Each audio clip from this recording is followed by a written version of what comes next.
Hello. So, I know that this is a set of ponies that, everyone has a couple of, and, those of us that have completed it, we're looking for the accessories and everything, but it doesn't seem to be anybody's favorite. So, I don't see it talked about very often. The one thing I do know is that I saw someone post last year, and they asked about a Happy Tails mechanism and how it worked. And someone commented in the comments, it wasn't even the original poster, someone had said that it's supposed to rotate 360 degrees. And I read that and I thought that the poster must be confused and that they were really talking about the Dance and Prance ponies, because those do rotate 360 a couple times. They go like 3 loops in a row or something. And it makes the pony move, But I'm like, no, they must be wrong, because what I'm used to seeing with these is like, of course, not won't even do it, very minimal like that. So the thing is, though, I received this bait Tossles in the mail from Whitney, and it's in really bad shape. This is the tail length, and it was full of rust and goo, and it was nasty. So I took it apart last night, and it made me realize how wrong my assumptions were about these ponies. So first and foremost, I want to point out that the mechanism, this is the piece that went inside, obviously, and it's rusted. This one's disgusting. It should be in a lot better shape than this, but look how long this is.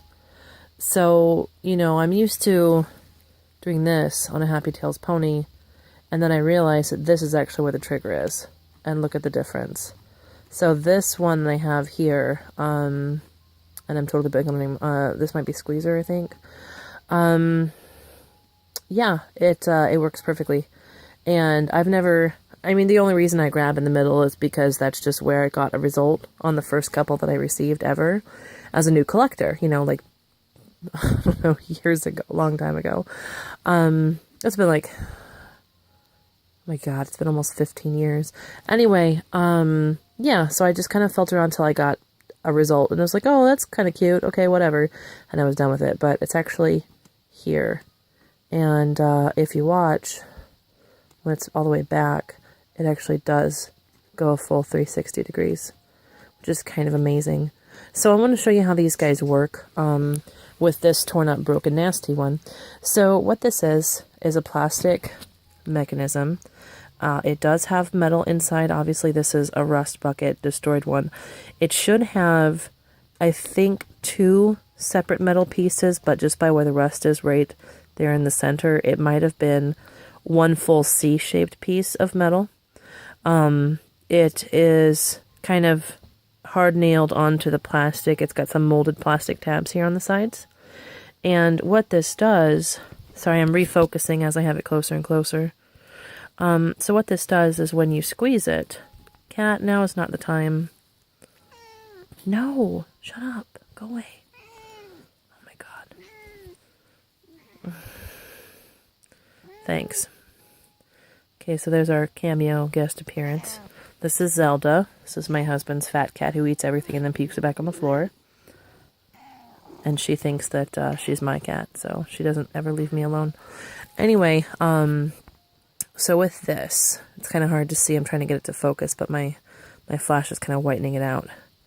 There are little tiny ridges on here, almost like clockwork. And as you squeeze up here, it moves along the ridges. And Zelda, go! Oh, you're a dumb kitty. Go away. Come on, just get in there, focus. There we go, you got it for a second. So there's ridges, and then the part that connects to the tail has little bumps on it, and they rotate around each other. And so the only problem is, if this metal wasn't broken, it would extend back all the way, and it doesn't. So with old broken down ones, you do only get a small result. But when they are working perfectly, you get a full loop. So it's pretty cool, I think. So with this, I actually think this would be pretty easy to fix if you have any knowledge of tools or parts. I mean, this one's nasty. It's dropping rust pieces on the bed and everything. But hey, this is my husband's side of the bed, so I don't care. But, all this is a very, very thin piece Probably aluminum, I'm guessing, just by the quality of it. And it's even thinner than a tail washer.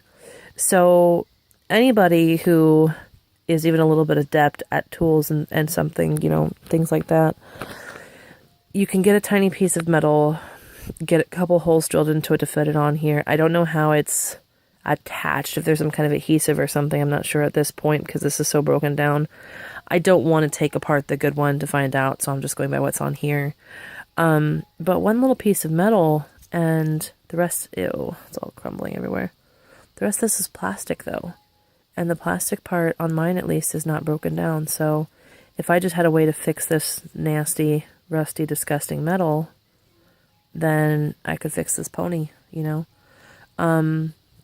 So maybe someday somebody will figure that out. In the meantime, this is still kind of a cool feature, and yeah. So anyway, just wanted to share that. I didn't know if I was kind of the only one that's new to this whole idea. There's only one person that I know of personally, someone that I'm personally friends with that I know has taken these apart frequently, and that would be Lindsay. So other than her, I don't know if there's anyone else actually knows what this looks like on the inside. So I just thought that was pretty interesting. So anyway, there's my video, and I will talk to you guys soon. Bye.